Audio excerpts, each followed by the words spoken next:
All right, so for some reason I can't fucking figure out how to get more memory on my phone. I've tried cleaning out old files and I've tried fucking erasing old videos and everything, and I still can't get any more goddamn fucking memory on my phone besides this 5 minutes. Like 2 days ago I had like 30 minutes memory, and now all of a sudden it's just fucking gone, and I don't understand where the fuck it went.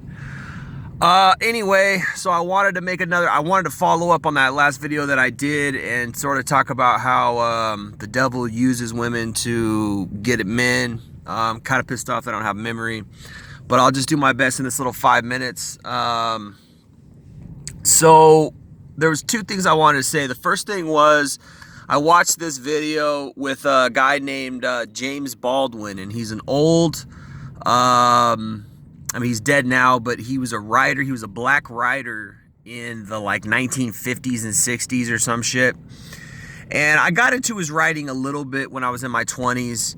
I guess he was like a gay man, but he was also a black man. So he really had an interesting perspective of suffering, you know, in a white world that was like, you know, traditional against gays and against blacks. And he had some real interesting stuff to write as far as the depth of, you know, human suffering, and particularly from a man's perspective. But anyway, I watched this interview with him and this woman, and I can't remember her name.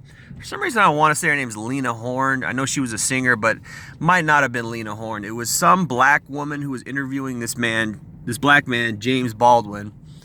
And it was really interesting how she was standing up for black men, and I was like, wow, this is the 1970s, I believe, late 1960s, and she was talking about how she just wanted black men to be there, and James Baldwin was arguing and saying, well, black men want to have the money. And I was like, wow, that's a fucking concept, man, because these guys are out working or trying to find work, and they can't because they're black men and they're struggling, and they feel like less of men because they don't have any money to bring home to the family. And this woman here is saying, we just want you here. We just want you in the household. We just want you around. We want your presence. That's what we need. And I'm like, this is a golden ass woman, man. This woman is gold. She's not saying you ain't shit if you don't have money. She's not saying you don't ever come back if you don't have money. I mean, women today compared to that woman. Now, I don't know if this is how many women were back then, but I was like, give this woman a fucking medal. Like, make this woman president, because she was saying she didn't care if the guy had money. And of course, she's referring to black men, and his point was that black men couldn't feel like a real man because they don't have money. And I agree with his point. I agree with both of them. I agree with his point. That's true. Men don't feel like men unless we have money. And why is that? Because society puts this standard on us that we ain't shit if we don't have money. If we're not breadwinners, if we're not running a household financially. And it's harder. Well, okay, I'm not going to say it's harder than ever to do that, but it's hard to do that, man. I mean, that's the struggle. That's the struggle in today's day and age, is you ain't shit if you don't have a house. You ain't shit if you can't afford to run a household.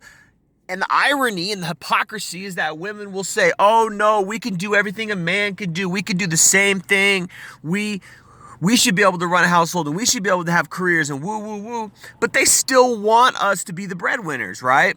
They still want us to go do that shit.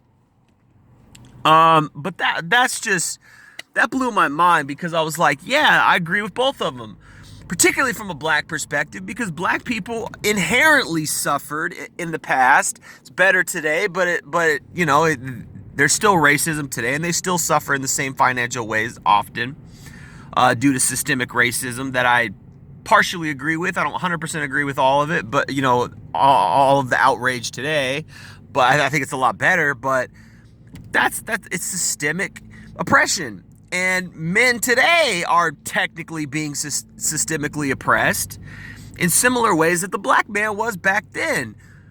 He had trouble finding work. I mean, it's hard to find work today. It's hard to find a good enough job to where you can afford your own house or whatever. It ain't like the 1950s where you could just go get a job anywhere and you could afford a house and a two-bedroom or a two-garage house and two cars and support a family on that income. It ain't like that. So it's an interesting interview. I think you guys can find it if you look for it. It's James Baldwin and this black woman interviewing him. It's a James Baldwin interview. That's all the